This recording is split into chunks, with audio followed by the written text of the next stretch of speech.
Hi students, അപ്പോൾ JEE paper 2ൻ്റെയും paper 1ൻ്റെയും സെക്കൻഡ് സെഷനിലേക്കുള്ള ആപ്ലിക്കേഷൻ സ്റ്റാർട്ട് ചെയ്തിരിക്കുകയാണ്.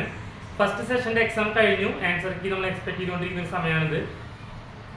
അപ്പോൾ സെക്കൻഡ് സെഷൻ അപ്ലൈ ചെയ്യേണ്ട കുട്ടികളെല്ലാം തന്നെ ഇപ്പോൾ തന്നെ അപ്ലൈ ചെയ്യേണ്ടതാണ്.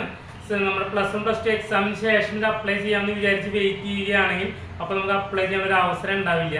ഇന്ത്യയിലെ ടോപ്പ് ഇൻസ്റ്റിറ്റ്യൂട്ട്സിനായിട്ടുള്ള NIT, IIT, SPA മുതലായ ഇൻസ്റ്റിറ്റ്യൂഷനിലേക്കുള്ള എല്ലാ അഡ്മിഷൻസും ഈ ഒരു JEE പേപ്പർ 2ൻ്റെ എക്സാമിൻ്റെ ബേസിലാണ്.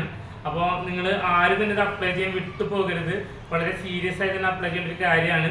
വൺസ് ഫസ്റ്റ് JEE പേപ്പർ 2ൻ്റെയും പേപ്പർ 1ൻ്റെയും സെഷൻ 1 അപ്ലൈ ചെയ്തിട്ടുള്ള കുട്ടികളാണെങ്കിൽ പുതിയ പ്രൊഫൈൽ ഉണ്ടാക്കിയിട്ടല്ല അപ്ലൈ ചെയ്യേണ്ടത്. അങ്ങനെ വരുമ്പോൾ ഒരു പ്രൊഫൈൽ ഡ്യൂപ്ലിക്കേഷൻ ഇഷ്യൂ വരാൻ സാധ്യതയുണ്ട്. അപ്പോൾ അങ്ങനെ ഒരു മിസ്റ്റേക്ക് വരുത്താതിരിക്കാൻ വേണ്ടി ഓൾറെഡി എക്സിസ്റ്റിംഗ് പ്രൊഫൈലിൽ തന്നെ കയറിയിട്ട് അപ്ലൈ ചെയ്യാവുന്നതാണ്. പിന്നെ ഓൾറെഡി ഫസ്റ്റ് ചാൻസിൻ്റെ ഒപ്പം തന്നെ സെക്കൻഡ് ചാൻസ് അപ്ലൈ ചെയ്തിട്ടുള്ള കുട്ടികളുണ്ട്. അത്തരം കുട്ടികൾ ജസ്റ്റ് പ്രൊഫൈലിൽ കയറി എന്തെങ്കിലും മിസ്റ്റേക്സ് ഒക്കെ ഉണ്ടെന്ന് മാത്രം ഒന്ന് ക്രോസ് ചെക്ക് ചെയ്താൽ മാത്രം മതിയാവും. പിന്നെ പ്രധാനമായിട്ട് പറയാനുള്ളതെന്ന് വെച്ച് കഴിഞ്ഞാൽ ഇതിൻ്റെ ആപ്ലിക്കേഷൻ്റെ ലാസ്റ്റ് ഡേറ്റ് എന്ന് പറയുന്നത് മാർച്ച് 3-ാം തീയതിയോടുകൂടിയാണ്. 2-ാം തീയതി 3-ാം തീയതി ആ സമയത്താണ് വരുന്നത്. എക്സാക്ട് ഡേറ്റ് മാർച്ച് 2-ാം തീയതിയാണ്. ഞാൻ ജസ്റ്റ് പറഞ്ഞാണ് റഫായിട്ട്. പിന്നെ അതുപോലെ തന്നെ നിങ്ങൾക്ക് ഇത് പ്രൊഫൈൽ ഡ്യൂപ്ലിക്കേഷൻ ഇല്ലാതെ വളരെ ശ്രദ്ധിച്ച് തന്നെ ചെയ്യാൻ ശ്രമിക്കുക.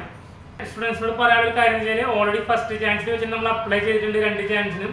പക്ഷെ നമുക്ക് എന്തെങ്കിലുമൊക്കെ പുതിയ കോഴ്സസ് ലൈക്ക് പേപ്പർ 2 പേപ്പർ 3 എഴുതാൻ ഉദ്ദേശിക്കുന്നുണ്ട്, അങ്ങനെ എന്തെങ്കിലുമൊക്കെ ചെയ്യാൻ ഉദ്ദേശിക്കുന്ന കുട്ടികളുണ്ടെങ്കിൽ നിങ്ങൾക്ക് അത് എഡിറ്റ് ചെയ്യാൻ ഒരു ഓപ്ഷൻ അവൈലബിൾ ആക്കുമെന്ന് പറഞ്ഞിട്ടുണ്ട്.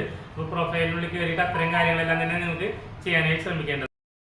പിന്നെ നമുക്ക് ഇത് അപ്ലൈ ചെയ്യേണ്ട പ്രൊസീജിയേഴ്സ് പല കുട്ടികളും ഡൗട്ട് ഉണ്ടാവാറുണ്ട്. നോൺ ക്രീമിലെ സർട്ടിഫിക്കറ്റ്, അങ്ങനെ എന്തൊക്കെ സർട്ടിഫിക്കറ്റ്സ് വേണം, അത്തരം കാര്യങ്ങളൊക്കെയുമായി ബന്ധപ്പെട്ട് പല കുട്ടികൾക്കും കൺഫ്യൂഷൻ ഉണ്ടാവാറുണ്ട്.